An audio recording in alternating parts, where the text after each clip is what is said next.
Hello, જય શ્રી કૃષ્ણ વૈષ્ણવો, કેમ છો? મજામાં મિત્રો?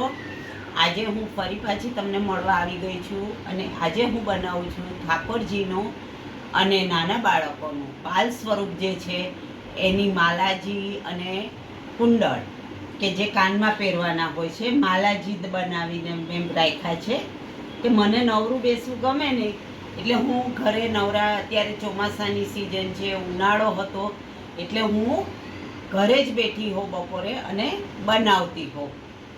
આ મારી બેબી છે એના માટે માલા બનાવી. સૌપ્રથમ મેં આ પ્લાસ્ટિકના ક્રિસ્ટલ મોતી આવે છે એની બનાવી છે, જે જાંબલી કલર અને સફેદ કલર, પાણી કલરના છે, એમાંથી બનાવી છે. આ જેકો મોતી કહેવાય છે, કાચના મોતી હોય. આ પ્લાસ્ટિકના મોતી આવા તો રેડી મળતા હોય ફ્લાવર, એ લીધા છે. આ પદક કહેવાય કે જે માલાને શોભિત બનાવે છે. આ પદક છે. આ મેં જાતે જ એનું પેન્ડલ બનાવેલું છે, મોતીનું જ, કે ઉનાળામાં ઠાકોરજીને મોતીના શણગાર ધરવામાં આવે છે એમને, કે ત્યારે બધા કલરના ઠાકોરજીના વસ્ત્રને મેચિંગ બધા મોતી લીધા છે. એટલે અને આ છે એ ગાદીમાલા છે. ઠાકોરજીને ગાદીમાલા પણ શોભિત હોય છે. એટલે આ મેં મોતીની, આ ચાંદીના ભાવથી હોય, સોનાના ભાવથી હોય, મોતીના ભાવથી હોય, એવી રીતે ગાદીમાલા રાખી છે. અને બીજે હજી માલા તો હું બનાવું જ છું, એટલે આ મારી માલા બનાવવાની ચાલુ છે.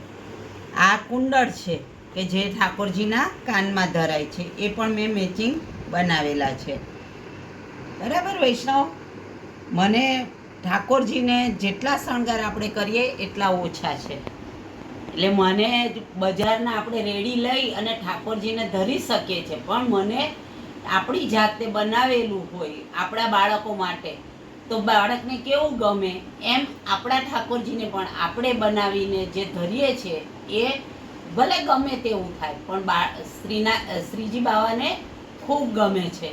એટલે શ્રીજી બાવા ખૂબ ખુશ થાય છે, આપણી પર અવિરત કૃપા એમની વરસતી રહે છે.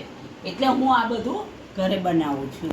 તો તમે જોઈ શકો છો, આ મારી એક માલા હજી ચાલુ છે બનાવવાની, એટલે હજી મેં એને પૂરી કરી નથી. બતાવીશ. એક આ પણ માલાજી છે. આને તમે ગાદીમાલા તરીકે રાખી શકો અને ઠાકોરજીને ધરી પણ શકો. 2 શેરની હોય, 2 શેરની બનાવું, 4 શેરની બનાવું, એમ હું 3 શેરની હોય, એમ હું અલગ અલગ બનાવું છું. અત્યારે મને શોખ છે, બનાવી રાખું છું. તો વૈષ્ણવો, તમને ફરી હું મળીશ બીજા બ્લોગમાં. જય શ્રી કૃષ્ણ. મારી ચેનલને લાઈક કરજો અને સબસ્ક્રાઈબ કરજો. બાય. જય શ્રી કૃષ્ણ.